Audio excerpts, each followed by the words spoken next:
एक पिता सुबह सुबह जैसे उठता है तो वो देखता है कि उसका एक बेटा दिखाई नहीं दे रहा।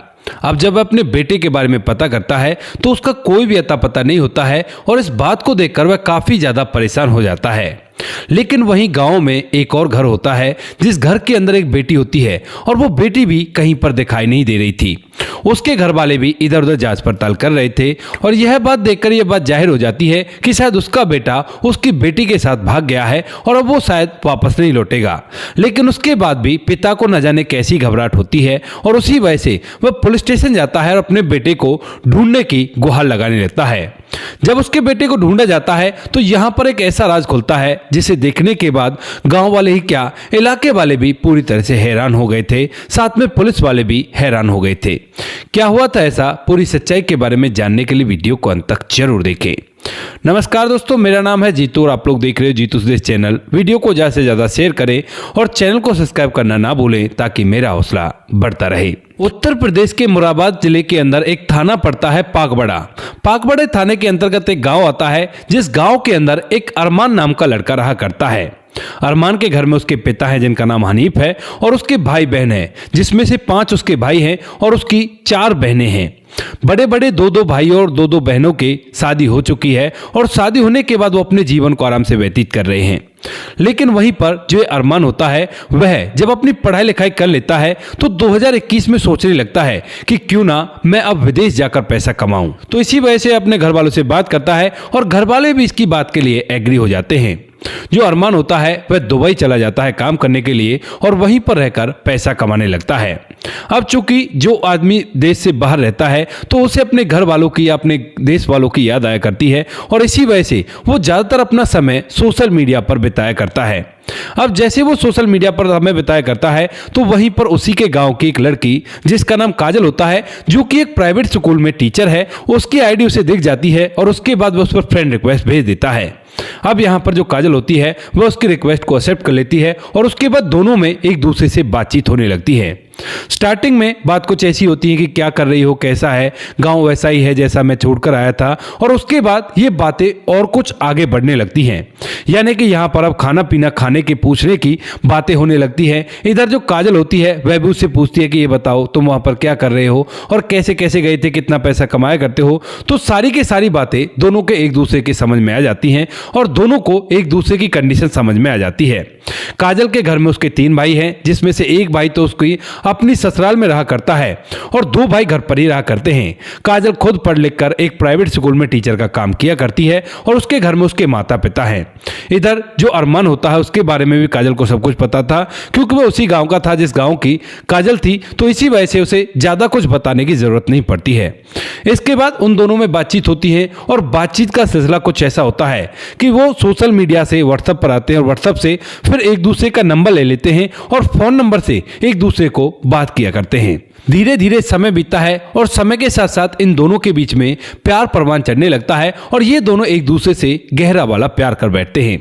हालांकि ये दोनों एक दूसरे से कभी इस तरह से मिले नहीं थे, लेकिन फिर भी मोबाइल फोन पर वीडियो कॉल के थ्रू इन दोनों को गहरा वाला प्यार हो जाता है। और उसके बाद एक दिन जो अरमान होता है वो कहने लगता है कि काजल, मैं ना तुमसे प्यार करने लगा हूं और मैं तुम्ही से शादी करना चाहता हूं। अब इस बात को सुनकर जो काजल है वो कहने लगती है कि क्या कह रहे हो तुम, होश में तो हो ना, मैं हिंदू हूं और तुम मुस्लिम हो, बहुत ही गड़बड़ हो जाएगी। लेकिन तभी यहां पर जो अरमान होता है वो कहने लगता है कि देखो, इससे कोई भी फर्क नहीं पड़ता कि तुम कौन हो और मैं कौन हूं। जब हम दोनों एक दूसरे से प्यार किया करते हैं तो उसके अलावा और कोई चीज मायने नहीं रखा करती। हम दोनों प्यार करते तो हम दोनों की शादी भी हो जाएगी। अब यहां पर यह बात जब अरमान काजल से कह देता है तो उसके बाद काजल भी इस बात को सुनकर कहती है कि ठीक है, देखते हैं जो होगा। और उसके बाद इन दोनों में अब शादी तक की बातें एक दूसरे से होने लगती हैं। धीरे धीरे समय बीतता और समय के साथ साथ सितंबर 2025 का समय आ जाता है और उस समय जो अरमान होता है वह वहां से छुट्टी लेकर अपने देश आता है और अपने गांव आता है। गांव आने के बाद वह अपने परिवार के लिए ढेर सारी मिठाइयाँ, कपड़े लेकर आया था और इसी तरह से काजल के लिए भी वो मिठाइयाँ लेकर आया था। यहाँ पर आने के बाद जब वह यहाँ पर आ जाता है तो उसके बाद मौका देखकर काजल से बातचीत करता है और दोनों एक एकांत जगह पर मिलते हैं। वहां पर मिलने के बाद आज वो दोनों एक दूसरे से पहली बार मिले थे। अरमान उन मिठाइयों को उसे देता है और उसके बाद दोनों एक दूसरे के साथ अच्छा समय बिताते हैं, यानी कि दोनों के संबंध भी बन जाते हैं। अब जब ये सब कुछ इन दोनों के बीच में हो जाता है तो प्यार और भी ज्यादा गहरा जाता है और इसके बाद इन दोनों की लगातार बातचीत होने लगती है और बातचीत के दौरान ये एकांत जगहों पर एक दूसरे से मिलने भी लगते हैं।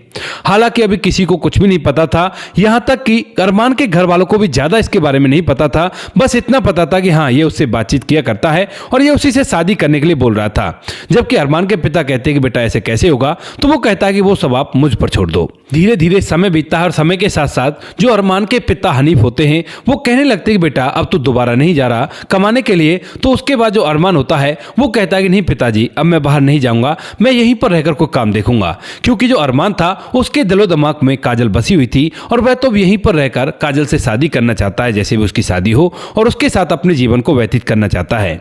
इसीलिए वह यहाँ पर रहने का फैसला करता है। और जो और उसके भाई होते हैं वो टाइल मिस्त्री का काम किया करते थे और टाइल मिस्त्री के काम में ही वो उनके साथ काम करने लगता है यहीं पर रहकर। धीरे धीरे कुछ समय और बीतता है और बीतते बीतते समय आ जाता है 18 जनवरी 2026 का।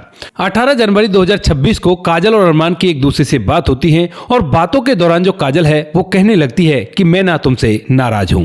अब इस बात को सुनकर अरमान कहता है कि क्यों, क्या हुआ, किस वजह से तुम नाराज हो। तो उसके बाद काजल कहती है देखो ना, नया साल इतने दिन का निकल चुका है लेकिन अभी तक तुमने ना तो मुझे कोई गिफ्ट दिया है और ना ही कोई मिठाइयां खिलाई हैं। अब इस बात को सुनकर अरमान कहता है कि चिंता क्यों करती हो, मैं खिलाऊंगा तुम्हें मिठाई, कोई बात नहीं, निकल गया तो क्या हुआ, लेकिन अब भी हम नया साल समझकर उसे मना सकते हैं और आज रात को मैं जरूर तुम्हें मिठाइयां खिलाऊंगा और गिफ्ट भी दूंगा। यह बात कहकर बातें तय हो जाती हैं और रात को 12 बजे मिलने का प्लान भी बन जाता है। काजल जो होती है वो रात को 12 बजे अपनी छत पर आ जाती है। इधर जो अरमान होता है दिन के समय में ही मिठाइयां और कपड़े खरीद कर लेकर आया था जिन्हें वो गिफ्ट में देने वाला था और उसके बाद उन्हें लाकर अपने घर में रख देता है। जैसे ही रात के 12 बजते हैं तो अरमान जो होता है वह अपने घर से निकल जाता है रात के समय चुपके से और उसके बाद काजल से मिलने के लिए उसके घर पहुंच जाता है। लेकिन जैसे ही अगले दिन की सुबह होती है तो सुबह सुबह अरमान का जो पिता हनीफ होता है वह उठकर देखने लगता है कि उसका बेटा अरमान कहीं दिखाई नहीं दे रहा और उसके बाद वह अपने और बच्चों से पूछता है कि बच्चों अरमान को देखा क्या। तो उसके बाद वो कहते हैं कि नहीं पिताजी, सुबह से हमने उसे कहीं भी नहीं देखा है। अब पूरा परिवार मिलकर अरमान को इधर उधर ढूंढने लगता है लेकिन अरमान का कोई भी अता पता नहीं होता है। अब वहीं पर जो अरमान के पिता होते हैं उनके दिमाग में वो बात गूंजने लगती है कि वह काजल से प्यार किया करता है और उसी के साथ शादी करेगा, ऐसा उसके बेटे ने कहा था। और इसी वजह से अब वह काजल के घर की तरफ निगाह दौड़ाता है और वहां पर जाकर देखता है तो काजल के घर वाले भी काजल को ढूंढ रहे थे इधर उधर और उसे ना पाकर वह भी काफी ज्यादा परेशान थे।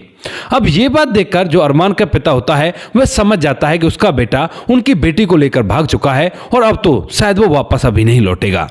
इस बात को सोचते हुए वह अपने घर की तरफ जा ही रहा था लेकिन उसके दिमाग में एक बात घूमती है कि उसके बेटे ने कहा था कि मैं उससे शादी करूंगा, इस तरह से घर से भागने की तो कोई बात ही नहीं हुई थी। तो फिर वह सोचने लगता है कि ऐसा तो नहीं हो सकता, चलो एक बार पुलिस कंप्लेंट करा देता हूं। ऐसा सोचकर जो अरमान का पिता हनीफ होता है वो वहां से पुलिस स्टेशन जाता है और पुलिस वालों से मदद की गुहार लगाने लगता है। लेकिन जो पुलिस वाले होते हैं वह उसे धमकाकर भेज देते हैं, कहते हैं कि एक तो तुम्हारा बेटा उनकी बेटी को लेकर भाग चुका है और उसके बाद तुम ही यहाँ पर कंप्लेंट दर्ज कराने के लिए आ गए, अपने बेटे को भी लेकर आओ और साथ में उनकी बेटी को भी लेकर आओ, तुम्हें तो पता ही होगा कि तुम्हारा बेटा कहाँ है। अक्सर ऐसा हुआ करता है दोस्तों, यहाँ पर घर वालों को तो महसूस होता है और इसी वजह से पुलिस वालों ने ये बात कही थी।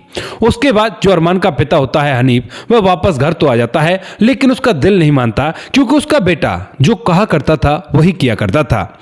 यानी कि अगर उसने शादी के लिए कहा था तो वो शादी ही करता, इस तरह से लेकर भागने वाली कोई बात उनके बीच में नहीं हुई थी।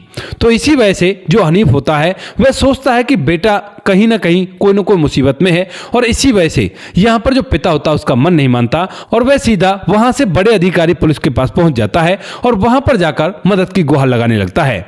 इस बीच में कई बार पुलिस स्टेशन में जाकर भी कोशिश कर चुका था कि साहब कंप्लेंट लिख लो और मेरे बेटे को ढूंढ दो, लेकिन पुलिस वालों ने धमकाकर उसे वहां से भेज दिया था।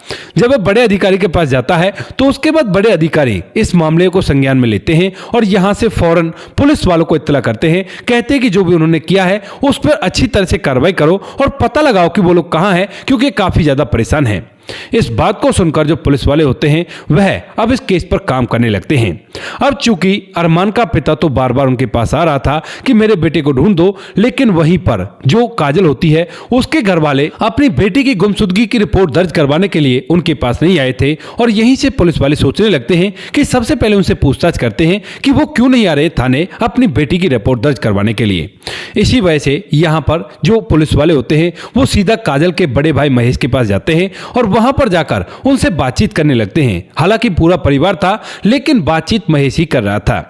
महेश से पूछते हैं कि भाई ये बताओ, तुम्हारे घर की लड़की गायब है और तुम लोगों ने पुलिस कंप्लेंट क्यों नहीं करवाई गुमशुदगी की। तो उसके बाद पहले तो उसका पिता कुछ और कहना चाहता है, लेकिन महेश एकदम से रोकता है और कहता है कि साहब, जिस लड़की ने हमारी नाक कटवा दी हो, किसी और के लड़के को लेकर भाग गई हो, उसका भला आप क्या सोचना कि वो वापस आए या ना आए। हमने उससे कोई भी ताल्लुकात नहीं रखा है और हमारी तरफ से वो इस दुनिया को छोड़कर जा चुकी है। ऐसी बात कहते हुए वह अपना गुस्सा जाहिर करता है अपनी बहन के लिए और उसके बाद जो पुलिस वाले होते हैं वह वहां से वापस चलने लगते हैं। लेकिन तभी पुलिस की निगाह काफी तेज हुआ करती है। उन्हें एक ऐसी बात महसूस होती है जिस बात को महसूस होने के बाद वह एकदम से उस लड़की के बड़े भाई महेश को उठाकर अपने साथ थाने ले जाते हैं।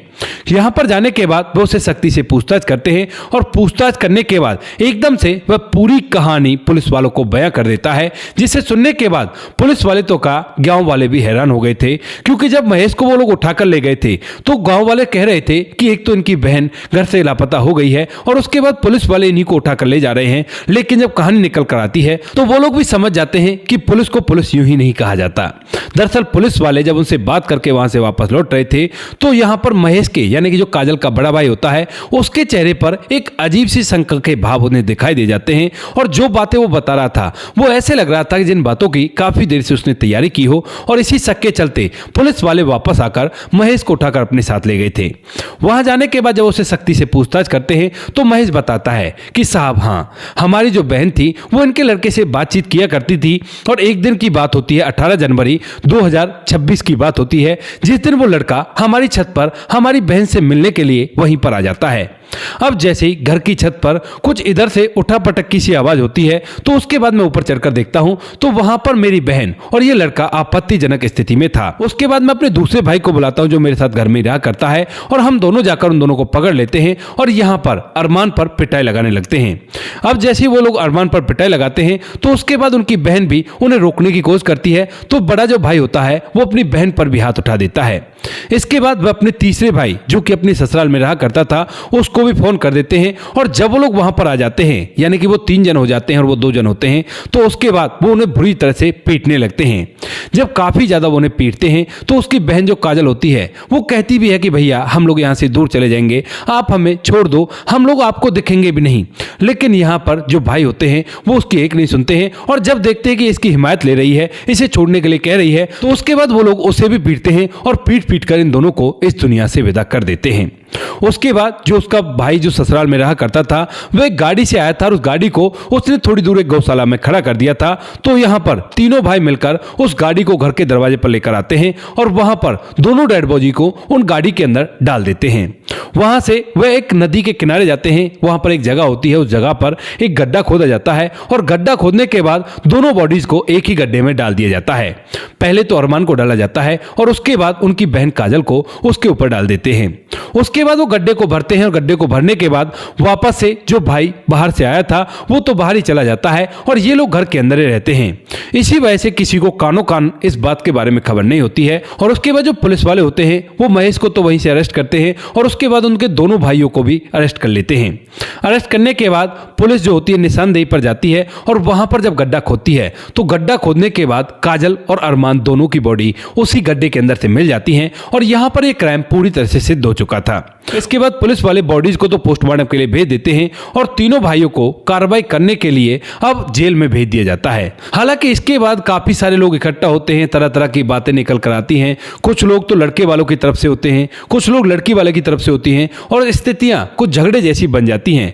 लेकिन एसपी साहब ने सभी को आश्वासन दिया और आश्वासन देने के बाद सभी लोगों को शांत कर दिया और कहा कि हम लोग उचित कार्रवाई करेंगे। उसके बाद सब कुछ शांत तो हो गया है, लेकिन आगे जो होगा वो आपको बता दिया जाएगा। तो दोस्तों ये थी वैसी आज की कहानी आपको जैसी भी लगी हो कमेंट सेक्शन में बता देना। वीडियो अगर अच्छी लगे तो वीडियो को लाइक और चैनल को सब्सक्राइब जरूर करें ताकि हमें थोड़ा सा हौसला मिल सके आप लोगों के लिए ऐसी अच्छे वीडियो बनाने के लिए। इन कहानियों को सुनाने का उद्देश्य किसी को परेशान करना बिल्कुल भी नहीं है। ये कहानी आपको इसलिए सुनाई जाती है ताकि आप लोग इन कहानियों में से कुछ ना कुछ सीख सको और अपने जीवन में उस चीज़ को अप्लाई कर सको। अब बारी आती है हमारे कुछ प्यारे सब्सक्राइबर की जो हमारी वीडियोज़ पर बहुत अच्छे कमेंट भेजा करते हैं और जिनके कमेंट देखने के बाद हमें बहुत ज़्यादा मोटिवेशन मिला करता है। सबसे पहले हमारे साथ है अनिल साक्या जी, जो कि फरीदाबाद हरियाणा से हमारी वीडियो देखा करते हैं और हमारी हर वीडियो पर अपना प्यार दिया करते हैं। तो अनिल साक्या जी आपका तहे दिल से धन्यवाद। दूसरा नाम आता है समाधान पाटिल जी का, जो कि फेसबुक पर ज़्यादातर अपना प्यार बरसाया करते हैं। तो समाधान पाटिल जी आपका भी तहे दिल से धन्यवाद। आगे नाम आता है रजत सैनी जी का। रजत सैनी जी भी हमारी हर वीडियोज़ पर ज़्यादातर अपना कमेंट भेजा करते हैं। तो रजत सैनी जी आपका भी तहे दिल से धन्यवाद। साथ में है राम बहादुर थापा, जो कि नेपाल से हमारा वीडियो देखा करते हैं और हमारी हर वीडियोज़ पर ज़्यादातर उनके कमेंट मिल जाया करते हैं। तो राम बहादुर थापा जी आपका भी तहे दिल से धन्यवाद। हमारे साथ है दुर्योधन भाई जी, जो कि हमारी हर वीडियोस पर अपना प्यार दिया करते हैं। तो दुर्योधन भाई जी आपका भी तहे दिल से धन्यवाद। श्यामलाल जी हैं, श्यामलाल जी आपका भी तहे दिल से धन्यवाद। मुनमुन श्रीवास्तव जी हैं, तो मुनमुन श्रीवास्तव जी आपका भी तहे दिल से धन्यवाद। साथ में गणेश कुमार जी हैं, गणेश वर्मा जी, जो कि उत्तर प्रदेश प्रतापगढ़ के रहने वाले हैं और वो हमारी हर वीडियोज पर अपना प्यार दिया करते हैं। तो गणेश वर्मा जी आपका भी तहे दिल से धन्यवाद।